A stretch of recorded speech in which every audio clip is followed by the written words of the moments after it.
Okay, we're back again here at allpointstv.com, and we're very glad to see all of you out there. The lights up and running as always, technicians at their post, and I'm very glad to be back again here at the studio at 2 o'clock in the afternoon on a Monday.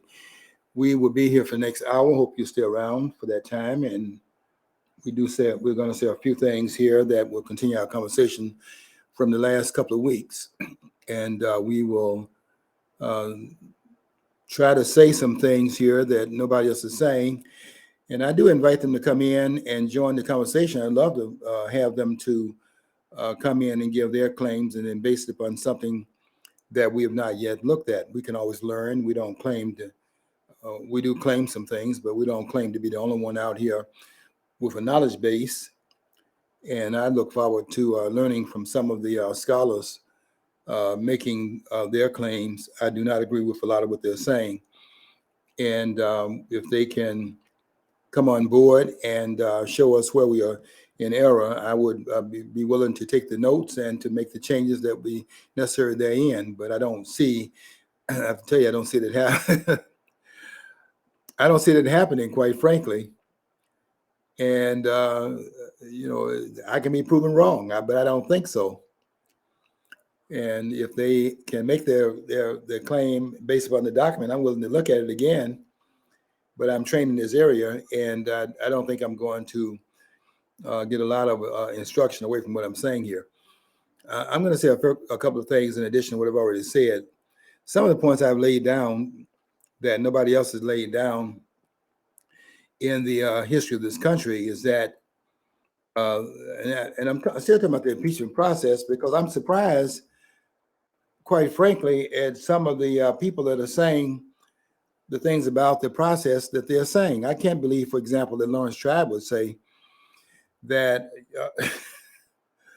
it's laughable that you would say that the impeachment of a federal civil office holder, and those are the only ones that can be impeached at the federal level, the federal civil office holders can be impeached. The non-federal civil office holders cannot be impeached. And when I say non-federal civil office holders, I'm talking about the members of the House and the Senate, who have their own prerogatives identified in the Constitution as to what would happen if they and if there's a vote for their removal. Their removal does not take place through the impeachment process, but it takes place through the prerogative of each of the houses of Congress, as specified in Article 1, Section 5, Clause 2 of the Constitution. They're not subjected to the removal clause in Article 2, Section 4, or in the impeachment clause found in Article 1, Section 2, Clause 5, and also Article 1, Section 3, Clause 6 of the Constitution. That is to say that though the impeachment clause in the Constitution applies, as you would gather, just by the fact that the Constitution was drawn up as a document to prohibit certain acts on the part of the federal government. And why would it be that? Why would that document be that? Is because the person that have joined the Constitution up, after they have gone to the Constitutional Convention, the ones that are drawing the document up are the representatives of the state. And they are drafting the document because they are creating something out of the revision. They had gone to the Constitutional Convention to revise the articles, but out of that, they began to understand the document was such a prohibitive document that was so constrained about relinquishing power to the federal government. They decided that they had to then suspend the document and bring another document in its place, but it still had the same prerogatives behind it, and that is to restrain the federal government. So in that restraint of the federal government, then it was to put in place how to bring that about. And to bring it about, you are going to have to find a way to, in fact, put a penalty in place if the federal government would, in fact, exceed the claims of the restraints placed on it by the ones that are drawing the new document up. And the new document is going to restrain the federal government to do a different procedure. not be as restrictive as it was under the articles, but to restrain it in terms of making it more powerful. But look at what they did there. I think it's just a matter of brilliance here to give it more power, but to restrain it by putting the power in different corridors of the federal government and have each of the branches of the federal government restraining each of the other branches and being jealous of the corridor of power in which it in fact was able to exercise its own authority, but not to allow, so therefore not to allow the encroachment upon that particular corridor of power by the other two branches. It's absolutely brilliant when you think about it, and a lot of other people that recognize the brilliance. That's why they've copied it so much. The Constitution is the most copied document in the world, and all the other constitutions in the world right now that are excellent in the world at the present time have borrowed from this document. It is the stimulus from which all the other constitutions have derived their inspiration, and has inspired other documents that would be trying to limit power the way this is limited here in this country, or intended to be limited in this country, because all documents can be put to the side based upon the fact they break through the restraints, because it's just words written on the papyrus, and if they pledge allegiance to it, but will not be willing to follow the pledges they make to it, and not to follow the formula that's laid out in the document, then of course you can have what we have right now. Post-constitutional America is what we have right now. But the document itself, though, still stands as a restraining document upon power at the federal level. It did not speak to the restraint of power at the state level, and that never was applicable in the constitutional history of the country until the passage of the 14th Amendment, where which is in 1868, where the federal restraints now fall upon the states through the due process procedures laid out in the 14th Amendment, and now applies to the state. But before that, it was a restraining document at the federal level, didn't apply to states which have their own restraints placed upon the state governments by the state statutes that were put in place, the state constitution that was restrained at that level. But after 1868, then restraint would be on the state level as well, with the prerogatives of the federal government now annexed to the state. But don't forget here that those restraints were not initially placed upon the states, because the purview of the Constitutional Convention was to, in fact, see what they're there for is to revise the articles that had prohibited the federal government from acting. That's how they were going to restrain it initially. But you cannot restrain it to the point where it cannot do anything, because then you're taking away the umbrella protection that really is the umbrella under which all of the states rely upon for their protection, and it cannot act, then it cannot protect those states. And nothing showed that more so than what occurred in Massachusetts in 1786. You need to go and read about a rebellion that went on there, which was another tax rebellion that had occurred 10 years after after they stood up in rebellion against the British. You have Daniel Shays in Massachusetts. They're now standing up against the federal government with the same claims against their wages. Now the fight they're doing in Massachusetts is a fight against the taking of resources by the federal government the same way.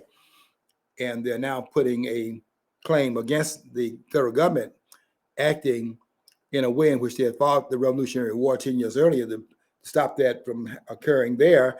And now they got the problem on the American soil 10 years after the beginning of the Revolutionary War.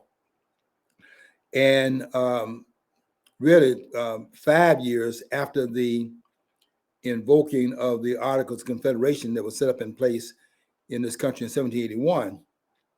So then coming to the Constitutional Convention in 1787, 1 year of the Shays Rebellion, they have that now as a marker, because they now are aware of the danger that they have set for themselves by having a prohibition against the federal government. So they're now aware that they've done something here that has left something undone, and that is they have to find a way to restrain power, but to allow it to act so that the federal government is not restrained from the protection which is a collection of all the states having to be protected by the strong central government, which acts in the name of all of the states. And the unanimity that was required in the Articles of Confederation, where they had to get the okay of all of the 13 polities. All 13 of the colonies had to go along with any changes in the restraints on the federal government. All of them have to buy into those restraints because each of them was an individual sovereignty unto itself. It only relinquished so much sovereignty to the federal government, and they had to all agree. Therefore, if they're going to alter that, then every one of the states had to buy into the relinquishing of sovereignty, because if they don't buy into it, if one of them had determined they're going to maintain the sovereignty as it stood under the articles, then it could not have been revised, because unless one of them would then exit out of the confederation. And don't forget, it is a confederation. It's a confederation of states. And think about that in terms of the Confederate States. And think about what they're doing there in 1860, December the 20th, when 7 states would have stood out from the United States, and they're now setting up a confederation of states, going back to the foundation ideas of the country, where they're going back to their fathers and their forefathers, and they're setting up a confederation of states, which was the initial standing that they'd had when they set up the confederation under the articles at the very beginning point of the Constitution of the United States. The first Constitution was the Articles of Confederation. So it's a lot of processes involved here as we were working out a way of getting to the formula. I mean, we didn't just come to it through no trials and errors. We came to it because we had tried some other things, and then we found where the loopholes were there, and we refined it. That's what you hope that the government would do. It makes some claims, and then those claims do not play out the way it was intended. Therefore, restitution has to go on, and you then make some claims based upon the new understandings you have, and you make some other claims that will, in fact, take it from there and to restore it to another level of understanding based upon that which has been gained by the experiences of it. That's what scholars do, and we don't do that anymore. Why? Because we don't have intellectuals in the Congress anymore. None of them are. We don't have intellectuals in Congress. You might have, and you don't have that many smart people in Congress. I know people would say Ted Cruz, and they would claim that. I hear them talking too, and Ted Cruz is misinformed. He's been taught by Alan Dershowitz, and he has the same understanding of the Constitution Alan Dershowitz has, and Alan Dershowitz was wrong in what he was saying, particularly about impeachment. Alan Dershowitz has made some outstanding comments, and I would invite him to. He's not going to do it because he'd be out of his element to come here and say what he's saying in a much general environment, because what he said is also wrong. This idea that you have to impeach based upon treason, bribery, and other high crimes and misdemeanors, which is pure nonsense. And he won't say that to me because he's talking above his grade. He's talking above his grade level. Now, he's written 50 books. I have to give him a lot of credit for the scholarship, somewhat. I mean, to write 50 books is a certain amount of scholarship in writing those books. If you're writing them in these little condensed pamphlet type of forms the books are written, it takes a lot to write a book. I've written the book. I know what it takes to do that.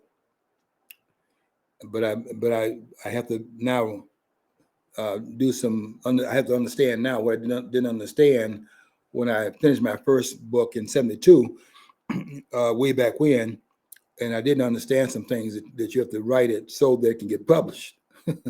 I didn't understand that, and I do understand it now. So I'm working on a second book I thought, because I got discouraged, and I'm now back at the drawing board writing a second book. But I do know how to. I think I know how to get through the filters now. I'm going to see how this one plays out. If I can get off Facebook, I can finish it. But I'm writing a lot of things on Facebook. I write on Facebook every day, and I'm trying to get away from the time that it takes me to put those articles up on a daily basis. But there's so much going on that's critical. I feel I have to be out there trying to talk to the 4 or 5 or 6 people who are plugged into what I'm writing, because you never know what impact they can have about the ones that they're influencing. So I'm just writing it, keep people inspired to go forward with whatever influence they have out there. I'm telling you, though, that what I'm finding out in making the comments I'm making out here, the more I'm out here, the more I'm finding out how limited we are in this country about understanding the Constitution of the United States. I really don't think, I have to be honest here and say this, I really don't think, and I want to be very generous here, I really don't think anybody in this country understands the Constitution. And I say that with a tremendous amount of humbleness because I hear what they say on a number of different levels.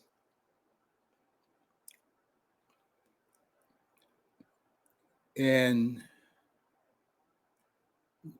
want to be generous in the claim. I don't think that they really understand the document.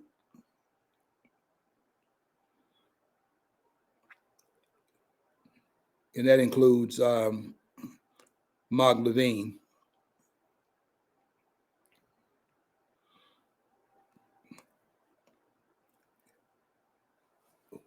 Who they call the Great One because he has more understanding of the Constitution than they do. But I don't think he's a great one.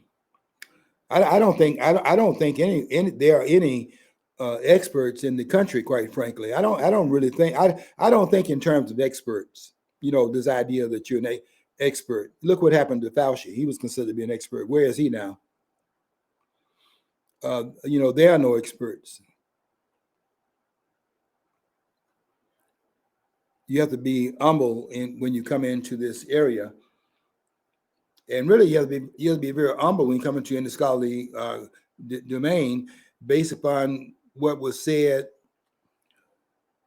I listened to this one scholar that said that there's not one person on the planet who knows how to make a pencil,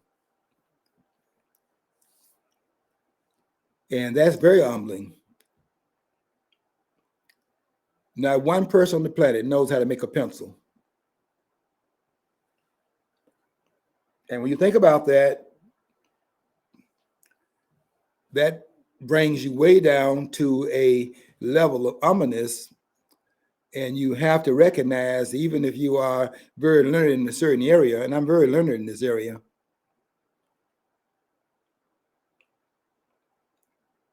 but when I was in grad school, I did not go in there without having done some prior work prior to getting there, as they found out once I arrived.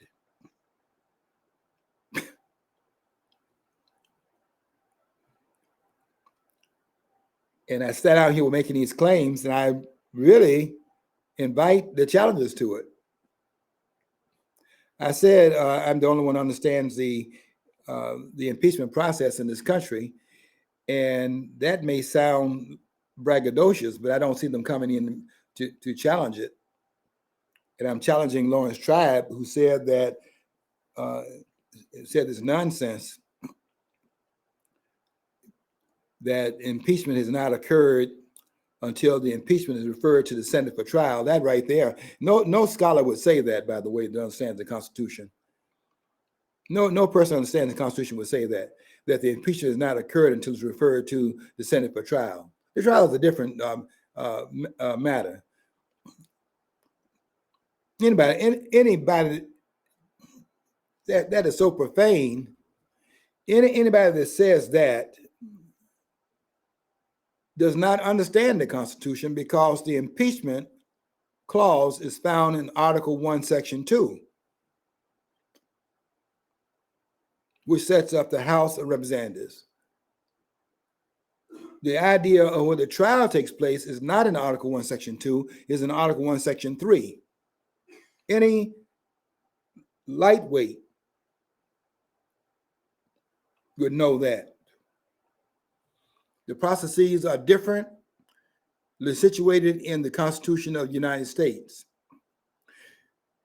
Article 1, Section 2 sets up the House, and therefore, since the House is where the impeachment process starts, it's a process.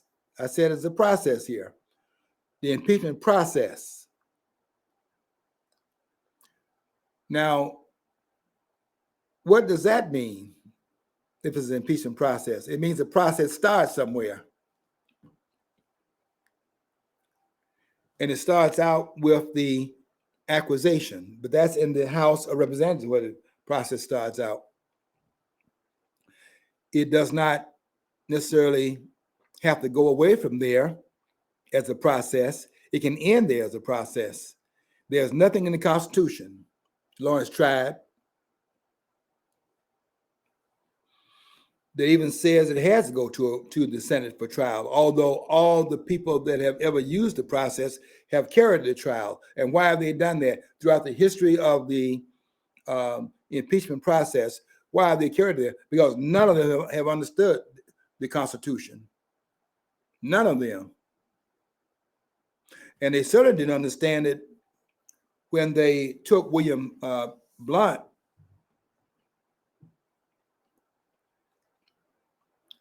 through the impeachment process. First of all, accused him of violating his oath of office under the Article 1, Section 2, Clause 5 provision, but he resigned before it got to the trial in the Senate. He resigned before that, and he ran for office, by the way, at the state level, because he had resigned before they put it on trial.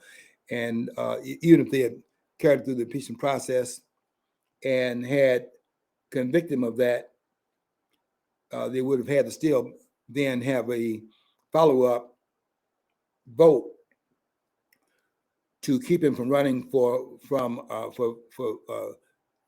any additional federal office, which they didn't do for Alcee Hastings.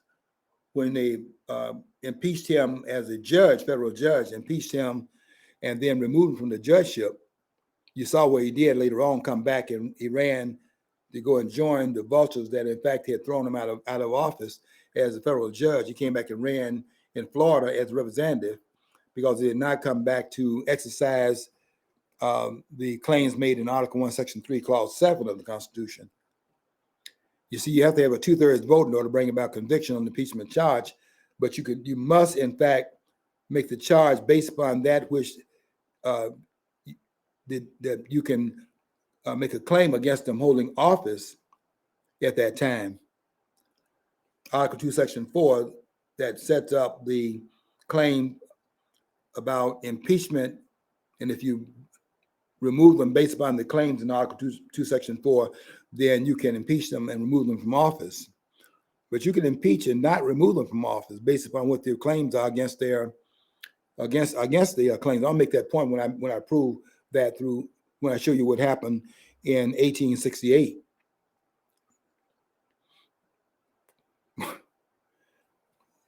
When they said we had never impeached the. Everybody used to say we've only had one president that's ever been impeached, and that was true for a long period of time until they impeached Bill Clinton. The only president that ever been impeached was Andrew Johnson prior to the impeachment in the 90s, where they impeached the second president. And now we've impeached three presidents, and we've only impeached one of them twice. And they're trying to do a third prohibition because they realize now that he was wounded, but he's a wounded duck. He's not They're not, kill him off. He's still very much alive, and they're worried about that. That's why they have these bogus hearings. I was glad, by the way, last night, Mark Levine. I was very glad that you covered things that I've covered here, and I was very glad you made it, because your audience is much bigger than my audience, and much bigger. And I'm glad you used the megaphones you have to say what I've already said in this program, and that is the January 6th hearings, the committee hearings, are unconstitutional. And I was very glad that you did that last night on your program. I give you a lot of credit for that, and you're exactly right in what you're saying here. Is that it is unconstitutional if they have those hearings, and that's because under Article 1, Section 8, you see what we have the relinquishing of more sovereignty of the states, but they were very specific in where that relinquishing was taking place, and that's why they enumerated the powers in the Constitution. Now, my observation from historical, obviously, because I wasn't around since 1913, but since they passed the income tax, the ability to directly tax the income of the citizens, the government's power seemed to increase dramatically, and that's the reason why I think the founders did not want to really have a federal income tax. They didn't. And I've had people try to tell me the Constitution was a socialist document. Or the Constitution was a document. I said, where's that proven at? Because they didn't have the apparatus for collecting taxes, levying taxes, whatever, to make it a socialist state from the beginning. So I don't know where these people are drawing stuff out of thin air. Yeah, let me make a point about that, John, which is another point that nobody's made and we have not understood in the Constitution of the United States. This is a very important point here, and I'm going to make it into contravene the nonsense that came out of Biden's mouth. But what else comes out of this man's mouth except nonsense? This man has made the astounding claim that no amendment in the Constitution is absolute. I want to tell Joe Biden something. Every amendment in the Constitution, except the 18th Amendment and the 21st Amendment, is absolute. And let me tell you exactly why that is true, and also why it was possible for John was talking about the 16th Amendment. Let me tell you why you were able to put that in the Constitution after there was a shall not prohibition in the document about that in Article 1, Section 2, Clause 3, and then in Article 1, Section 9, Clause 4, which I'm going to read that to you as well. You see, once you put shall, listen very carefully here. Once you put shall in the Constitution, unless there is unless the word unless is in that part of the prohibition, which makes an exception to it, then the shall not is prohibitive in terms of it being altered. I'm going to show that to you in the document.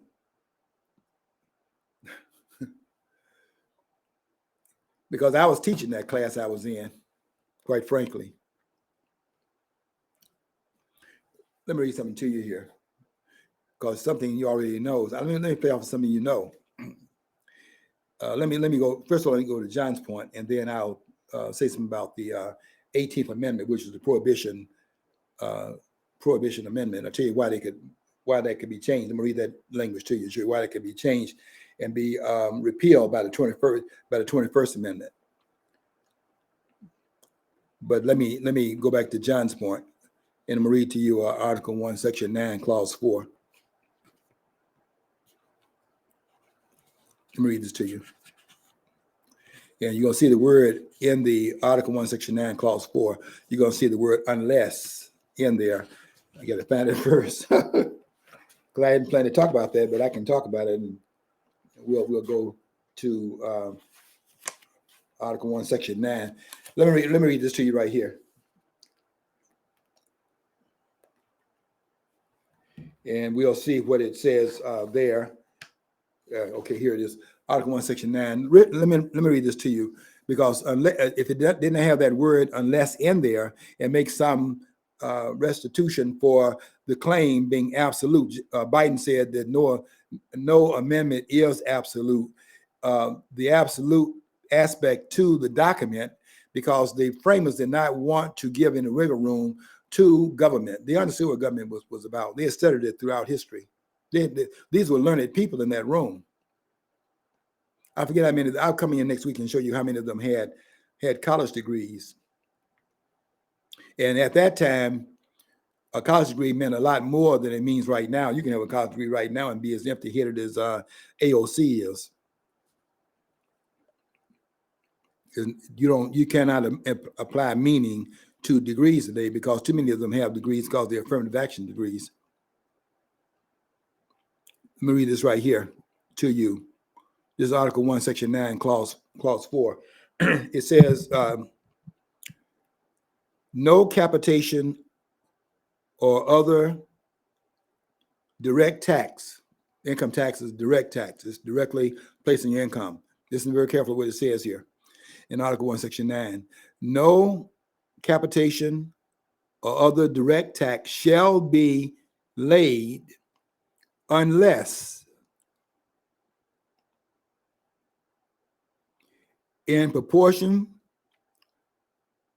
to the census or enumeration herein before directed to be taken. That unless there gives an exception to how then you could have the 16th Amendment. However, I would even argue, I look forward to the opportunity to do it someday, because I would like to have the government out of our pocket, because that's how you restrain government. That's how the framers intended to restrain government. You just don't give it the money to go out of control and create a behemoth that they created right now, which they did in the aftermath of the passage of the 13th of the amendment in 1913. The 16th Amendment was passed in that year. Very dangerous what they did in that year. They did two dangerous things in that year. They did the 16th Amendment, and then thereafter that, they passed the 17th Amendment, which was very dangerous, which was the amendment that changed the way in which we choose the senators in this country and made it a popular election of the senators. And they didn't even understand that if you're going to change it to make it the same way that you elect the members of the House, then you ought to therefore change the number of years it serves then, like you did in the House. If you're going to have the same way in terms of the 6-year term of senators, why are they 6-year terms? Because they were representatives of the states. Okay, now I heard about that amendment being historical perspective, but maybe you can. This is unfair maybe because I didn't chance to prepare, but was there an initiative? I'm prepared to deal with any question. Okay, I know that, but I mean, I just I want to give it because I'm going to try to demonstrate how quick you are at actually grasping from historical sources. But I was just wondering, I took civics and history classes and stuff throughout the school, throughout the years. And was that move initiated to change that? Was that move initiated by citizens because they felt that their will, the general public's will, was not being best represented by having the state, appoint the senators, or was that just taken upon themselves by the legislators to do this? Well, the only way we've had the amendments added to the Constitution through one process. There are 4 ways in which you can amend the Constitution. It's only been done by one of the 4 ways it can be done. And that is the proposal by 2/3 of the members of the House and 2/3 of the members of the Senate. And then after them having proposed it, then it's referred to the state. Don't forget the states are essential to it. No matter how you amend it, the states are going to be privy to the ratification of it, either in convention or 3/4 of state legislators having done it. You see, the states are primary to the process intended by the framers. Okay, so the only way we've ever amended the Constitution in the 27 amendments that are in the Constitution right now is that 2/3 of the members of the House and 2/3 of the Senate have proposed the Constitution. Propose it now, not that they ratified it at the level of the Congress. They have to go back to the states and get permission for the proposal. So the only way we've actually added any of the 27 amendments to the Constitution has been the proposal by the House and the proposal by the Senate. And then after they proposed it, meaning that it's only a recommendation to the states, it will in fact be passed. And then the states will therefore, by a supermajority, not a Democratic majority, meaning 51% of anything, but by a supermajority, 3/4 of the states have to ratify, have ratified the proposal by the House and the Senate. So 3/4 of the states have ratified it to come behind the state representatives in the House, which is the districts in the states represented, and then in the Senate, which were to be the representatives of the state, each state having two, because all states ought to be co-equal in terms of its representation in states, because they're all states.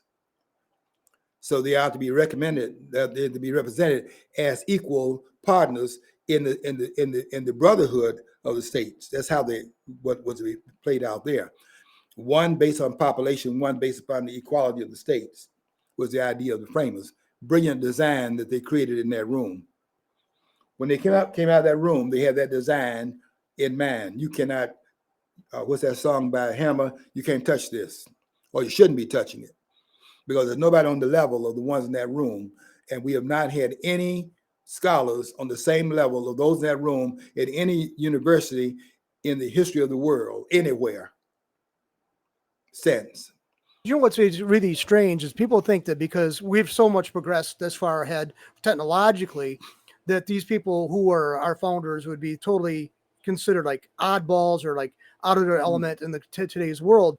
But if you actually look at the amount of education the bulk of the founders had, they had the knowledge of hundreds of years, 1,000 years or whatever from antiquity to draw from. And you think so many people are not aware of how much they drew from historical sources that go back thousands of years, a couple thousand years.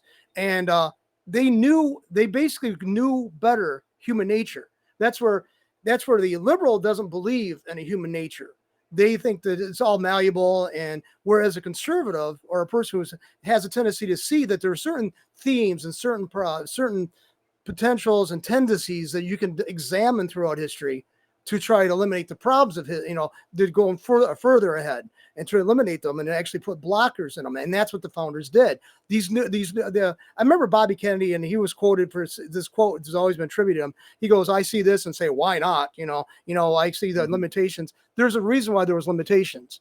And these people who always want to progress, they don't realize they're abandoning a lot of stuff that actually they needed to have in place, because they got this vision that the world, and let's face it, their visions just don't meet where humans really are developed. And I think we've done a step back. We slingshotted backwards into time. I really believe that. Yeah, John, we have regressed in a lot of ways. But let me say something about, everybody keeps talking about the framers the founders were slave owners. 17 of them were. 1/3 approximately of the ones that went there, 56 went there. So 1/3 of 51 would be 17. So a little bit more than 1/3, a little bit less than 1/3 of them were slave owners. They weren't all slave owners. But let's understand, since we want to focus and harbor on the slavery aspect, let's understand something else here. That part of the thinking that was in that room was because in order to think, you have to have leisure time to do it. And it wasn't all about the fact that they had college degrees, but in having slavery as an institution, then the work is being done, and the people have time to think. You need time to do that. In fact, I would argue that the model of the university is based upon that, because the people that come in to teach the classes are not the ones whose names are on those courses many times. I've been in a number of graduate classes where when I was at Wayne State University, for example, I was in a logic class in that university, and the professor came in and he initiated the course. But then at a certain point in that, he turned it over to some of the ones on fellowship. And before I knew it, they were the ones that were in the class. They were pretty good at it, but they were not this professor that was over the class. But I must say this about him: he would write on the board some things, and then he said, "Well, then he erased at the same time." And before he could actually get it, he was writing and erasing. But a lot of the classes are like that at the grad level, because they're not there to be so much in the classroom. They're there to think and write. As scholars are writing to each other, they're not really writing for the layman. You may get in trouble, as a matter of fact, if you're writing for the layman, because they think you ought to be writing for the other scholars. Because it's like the scholars are competing with each other, or which one have the major scholars at their university. It's almost like a prestige type of thing.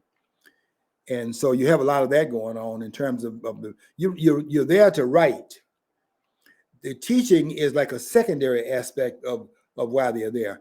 And they are there in the university teaching minimum number of hours, probably about 12 hours maximum during the course of the semester, because they're there to have time to think about the issues that they are writing about. And you can't be doing that having the kind of papers you have in the high school. When I was working in high school, you carrying a load of papers around because you're giving tests all the time, and a lot of you and you're assigning work every day, and you have this load of papers to come home with, and you're doing a lot of that in the aftermath of the classes meeting, and you want to give the children their papers back the next day because you don't want them waiting the whole week to get their work back. So a lot of it is testing, writing, grading, and giving the work back, a lot of that. And so it's not a lot of you have to spend a lot of time on the weekend to study, because you can't do it during the week. And I had a lot of roommates that would leave out on Saturday morning, and I'd be in a chair reading because I'm catching up on the reading at that point. And they come back maybe 4 or 5. They go out and have breakfast, and they come back and I'm in the front room with that book, the same book I had in my hand when they left. And they come in that room, they come in the front door and say, "I don't believe this," because I was still in that chair, reading. And it takes that. You have to have some leisure time to read. And I used to have a lot of teachers tell me they didn't have time to read. I said, why not? Because I'm doing all this other stuff. And George, where do you find time? I don't find time to read. I make time to read. I find time to go to the store. I find time to go to go shopping. That's where I find my time. I make time for the rest of the stuff. The scholarship time, I make time for that. I set time aside for it. So in this area that I'm in, that I'm trained in, I have to tell you something. I know people are not going to like me saying this. They're not going to challenge me on it. They're not coming into this area. And I invite them in here all the time to come in this area and bring your scholarship with you to this area. And they don't come in here. I mean, I come in where they are. Now, okay, so I just read you Article 1, Section 9, Clause 4. Let me read to you. Let me tell you why they were able to revise the 18th Amendment. Let me read that to you, because it's because I'm making a claim here that nobody's ever made. And I'm saying that once they put shall in the document, then the shall is prohibitive of it being altered. I mean, a militia necessary to the defense of a free people,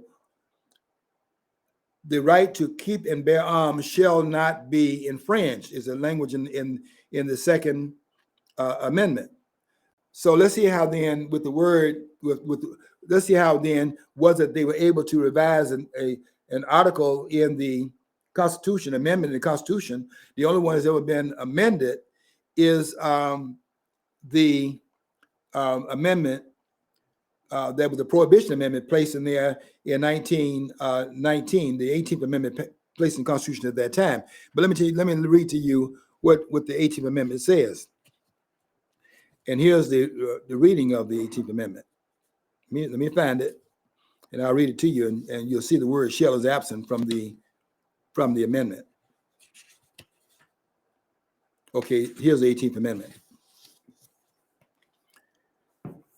Let's see here. After 1 year from the ratification of the article, the manufacture, sale, or transportation of intoxicating liquors within the, I don't have my glass here, but the importation thereof into or the exportation thereof from the United States and all territory subject to the jurisdiction thereof for beverages purpose is hereby prohibited. Now, did you notice that the word shall is absent from that?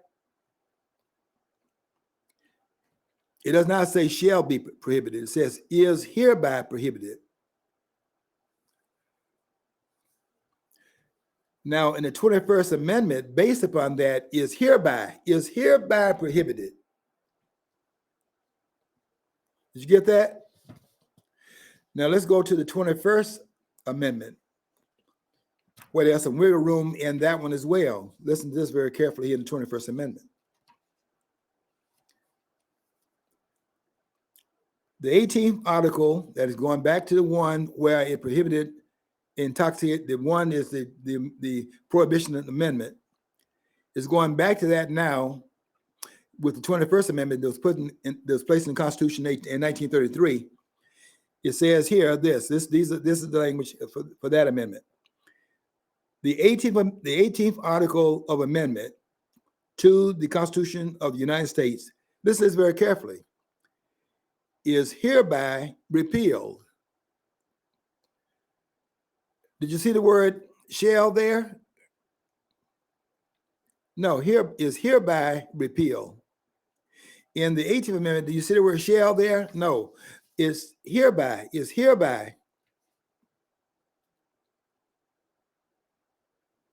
18th Amendment is hereby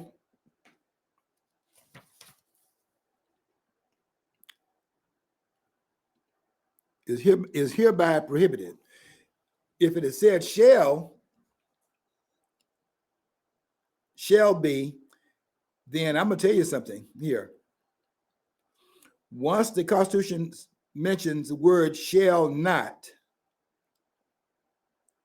you cannot repeal shall not because of the absoluteness of the terminology that's used in the amendment. And when Biden says that no amendment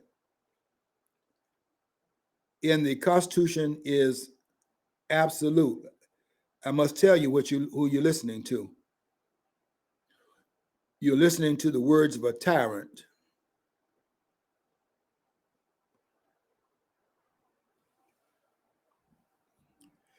And that's who you're listening to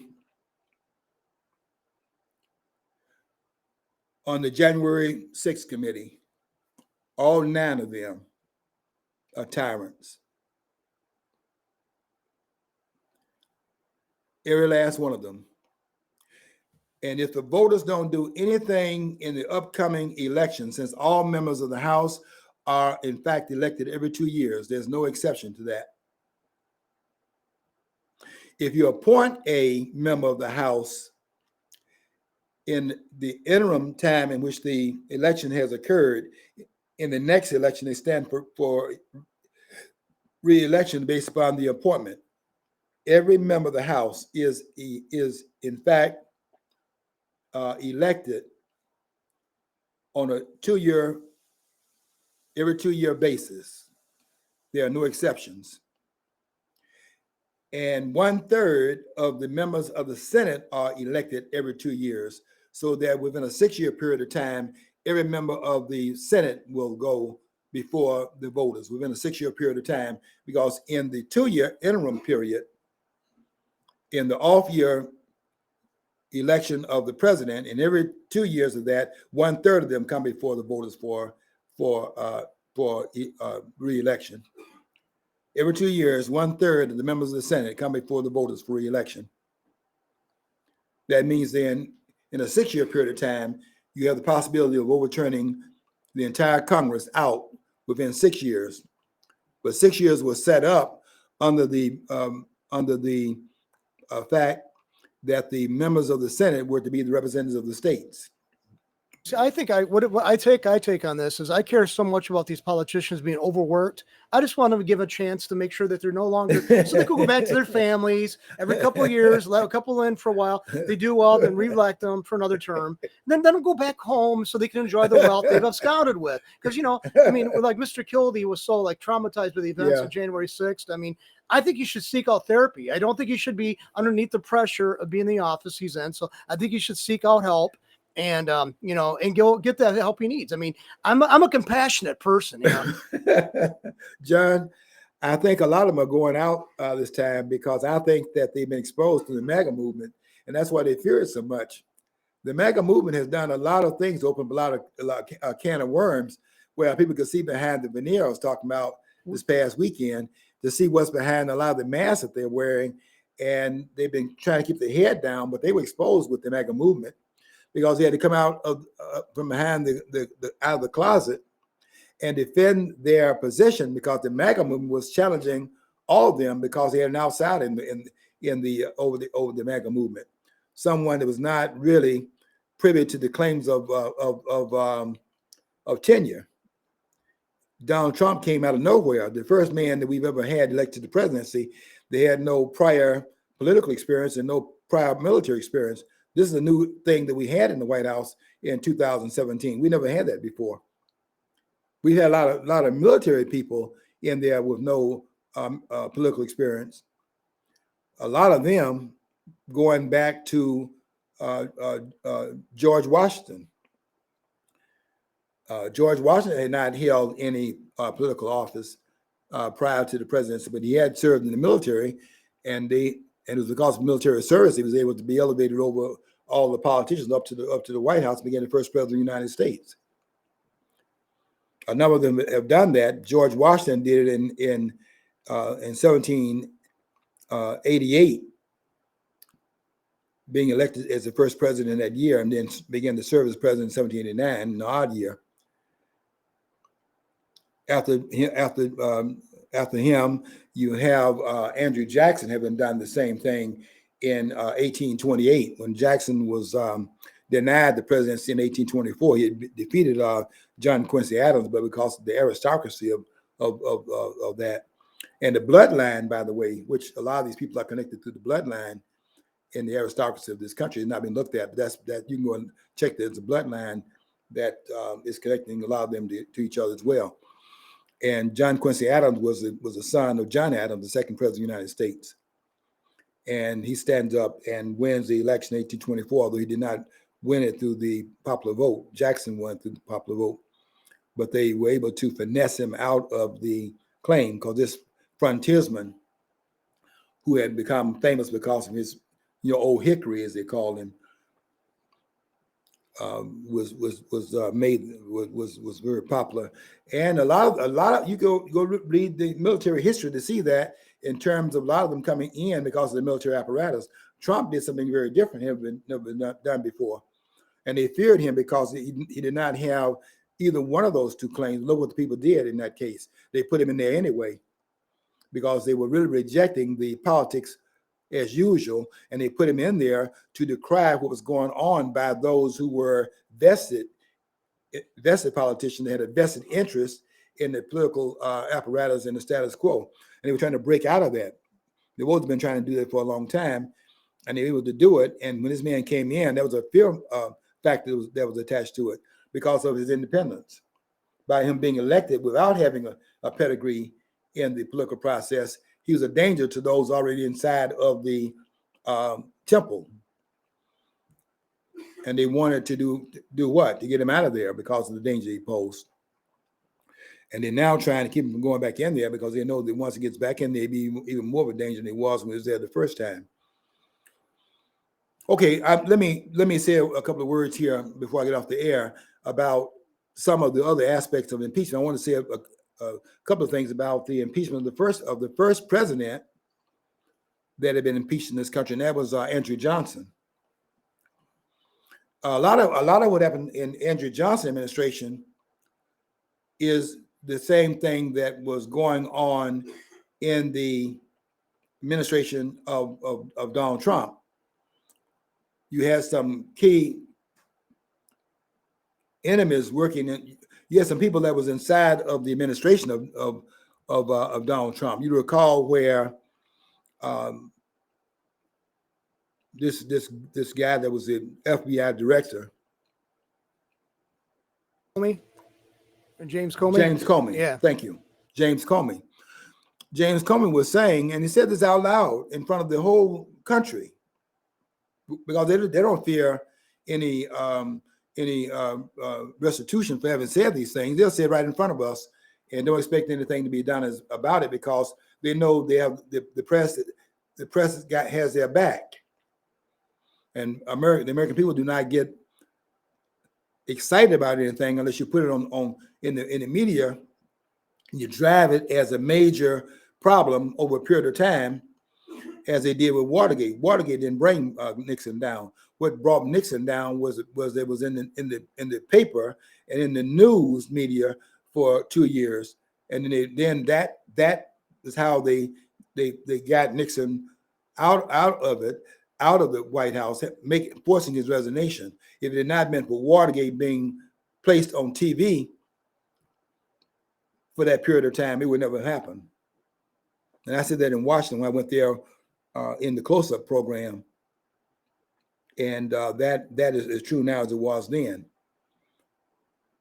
And I would make that claim today, and I don't think any of the scholars are going to come behind me and make the claim that Watergate, the criminality of Watergate, would have brought Nixon down, when all of them.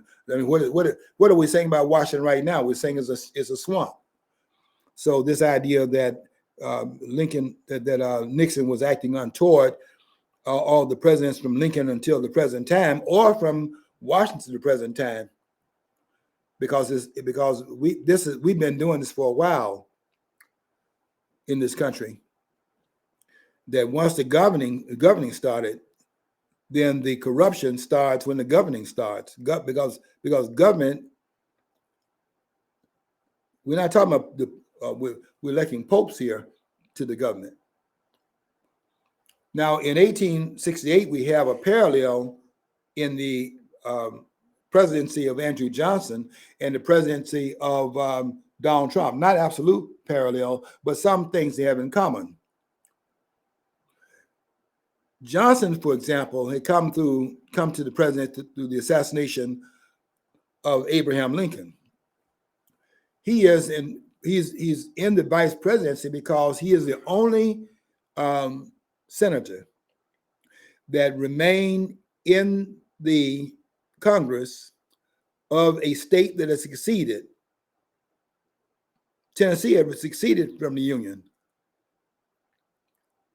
but Johnson did not leave the senatorial position. He didn't do what Jefferson Davis did. Jefferson Davis was a senator from Mississippi, and when the state, I'm sorry, yeah, from Mississippi, when Davis stood. When the state succeeded, then Davis would have followed his state out of the Union. He would have stepped down from his position in the Senate. Andrew Johnson did not do that. Johnson stayed in the Senate in his position, and he got rewarded in 1864 when Lincoln was running for re-election, because he was trying to reconcile the South by reaching into the South and picking one of his own members as a way of calming the South down, because the South was at war with Lincoln, basically because they had federated out that Lincoln was a person. Well, what they really were doing was setting up on an argument they had been making ever since the 1820s. We've been having all kinds of problems there. Okay, we've got to wrap this up.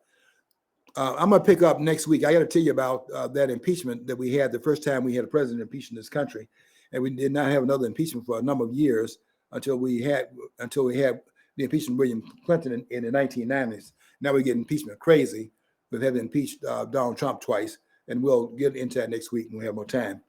Okay, I want to have you, as always, to follow your dream, because if you don't follow your dream, you'll never know what's on the other side of the rainbow.